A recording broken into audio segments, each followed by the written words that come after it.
क्या आप जानते हैं कि टॉम का एक भाई और एक बहन भी है? क्या आपने कभी सोचा है कि नोबिता हमेशा 0 मार्क्स लेकर आता है, फिर भी वो अगली क्लास में चला जाता है? और सिंड्रेला का जूता मूवी में एक बार नहीं बल्कि 3 बार गुम हुआ था। और आखिर ओगी एंड द कॉकरोचेस का वो कौन सा एपिसोड है जिसे इंडिया में बैन कर दिया गया था? आज की वीडियो बहुत इंटरेस्टिंग होने वाली है, इसलिए वीडियो को एंड तक लाजमी देखिएगा। आज हमारे 100 डेज चैलेंज का डे 46 है। हमारा टारगेट है कि हम इन 100 दिनों में 20 के सब्सक्राइबर्स मुकम्मल करें, इसलिए आपसे रिक्वेस्ट है कि चैनल को लाजमी सब्सक्राइब कीजिएगा। तो चलिए बिना वक्त जाए के वीडियो को शुरू करते हैं। नंबर 1, सबसे पहले बात करते हैं legendary show Tom and Jerry की। हम सबने हमेशा टॉम को अकेला जेरी का पीछा करते देखा है, लेकिन क्या आपको पता है कि टॉम की एक फैमिली भी है? जी हाँ, टॉम का एक भाई है जिसका नाम टिमोथी टिम कैट है। उसे आप फ्रेडी कैट नामी एपिसोड में देख सकते हैं। मजे की बात यह है कि जहाँ टॉम इतना निडर है, वहीं उसका भाई टिम इतना डरपोक है कि एक नन्हे से चूहे से भी इसकी जान निकल जाती है। और सिर्फ भाई ही नहीं, टॉम की एक छोटी बहन भी है जिसका नाम थॉमसिना कैट है, जिसे बेबी सिटिंग ब्लूज नामी एपिसोड में इंट्रोड्यूस करवाया गया था। तो अब आपको पता चला कि टॉम इतना भी अकेला नहीं है जितना हम समझते थे। नंबर 2, अब आते हैं ओगी एंड द कॉकरोचेस पर। क्या आपको मालूम है कि इस शो का एक ऐसा एपिसोड भी है जिसे इंडिया में मुकम्मल तौर पर बैन कर दिया गया था? इस एपिसोड का टाइटल था हिप हिप हिप्नोसिस। इसमें होता कुछ यूँ है कि मार्की कॉकरोच को एक पुरानी किताब मिलती है जिससे वो हिप्नोटाइज करना सीख लेता है। वो ओगी को हिप्नोटाइज करके उससे इतनी अजीब, क्रीपी और उल्टे सीधे काम करवाता है कि पूरे शहर के लोग गुस्से में पागल होकर ओगी को मारने उसके घर पहुंच जाते हैं। जब ओगी को होश आता है और उसे वो किताब मिलती है तो वो बदले में सबको हिप्नोटाइज कर देता है। ये पूरा सीन इतना क्रीपी और डिस्टर्बिंग था कि सीन्स बोर्डर ने उसे बच्चों के लिए अनसेफ करार देकर बैन कर दिया।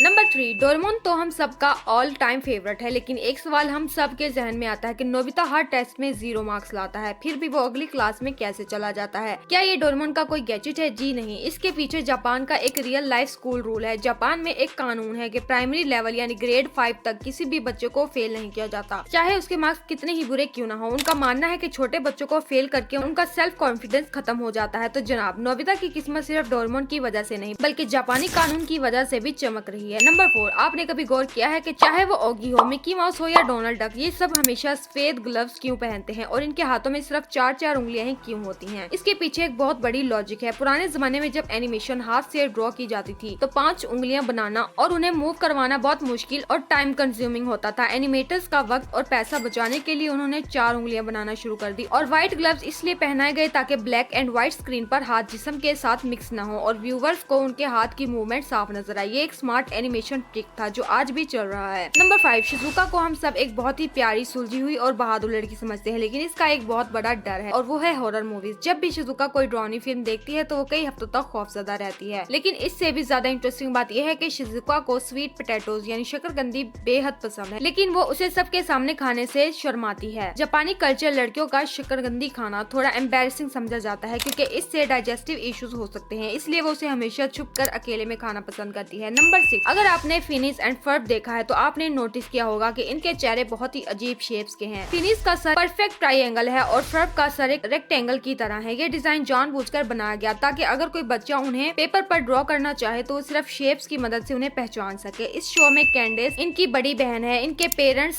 लंडा और लार्नस हैं और इनका पालतू जानवर पैरी दरअसल एक सीक्रेट एजेंट है। उनका दुश्मन डाकू डॉफिन शिम्टर भी इसी ज्योमेट्रिकल स्टाइल में बनाया गया है जो इस शो को सबसे अलग बनाता है। नंबर 7, हम सब बचपन से ये सुनते आए हैं कि सिंड्रेला का शीशे का जूता महल की सीढ़ियों पर गिरा था, लेकिन क्या आपको पता है कि पूरी मूवी में उसका जूता एक नहीं बल्कि 3 बार गुम हुआ था? पहली बार तब जब वो घर की सफाई कर रही होती है और लूसीफर बिल्ली के शर से बचने के लिए भागती है, तब उसका एक जूता निकल जाता है। दूसरी बार वही फेमस सीन जब वो रात के 12 बजे पार्टी से भागती है और जूता सीढ़ियों पर रह जाता है। और तीसरी बार तब जब उसकी शादी हो रही होती है और वो गाड़ी की तरफ भागती है, तब भी उसका जूता निकल जाता है। इस हिसाब से सिंड्रेला के लिए जूता संभालना काफी मुश्किल काम था। नंबर 8, क्या आप जानना चाहते हैं कि आपके फेवरेट कजन ओगी और जैक की असल उम्र क्या है? अगर हम इनकी ऑफिशियल रिलीज और बर्थ डेट्स को देखें तो ओगी 1991 में दुनिया के सामने आया था। इस हिसाब से आज यानी 2026 में ओगी पूरे 35 साल का हो चुका है। जैक इसका बड़ा कजन है और इससे उम्र में तकरीबन 3 से 4 साल बड़ा है, यानी जैक इस वक्त 38 या 39 साल का है। ये हैरत की बात है कि जिन्हें हम बचपन से देख रहे हैं वो अब मिडिल एज कैरेक्टर्स बन चुके हैं, मगर इनकी शरारतें अब भी वैसी ही हैं। नंबर 9, द जंगल बुक की कहानी हम सबको बहुत इंस्पायर करती है, लेकिन इसके पीछे एक बहुत ही शॉकिंग और थोड़ा सा उदास कर देने वाला हकीकत पसंदाना फैक्ट छुपा हुआ है। 1867 में इंडिया के जंगलों में शिकारियों को एक 6 साल का लड़का मिला था जिसका नाम डायना सैनिचार था। उसे भेड़ियों ने पाला था। वो चारों हाथों पैरों पर चलता था, कच्चा गोश्त खाता था और इंसानों की तरह बोलना बिल्कुल नहीं जानता था। रडियार्ड क्लिपिंग ने मोगली का किरदार इसी वाइल्ड बॉय से मुतासिर होकर लिखा था। यह हकीकत में काफी शॉकिंग है कि मोगली जैसा बच्चा वाकई दुनिया में मौजूद था। नंबर 10। और अब आखिरी बात जो आपके होश उड़ा देगी। हम सब हमेशा से समझते आए हैं कि जैक एक बिल्ली है, लेकिन ओगी एंड द कॉकरोच के एक बहुत फेमस एपिसोड मिस्टर कैट ने ये सच सबके सामने ला दिया है।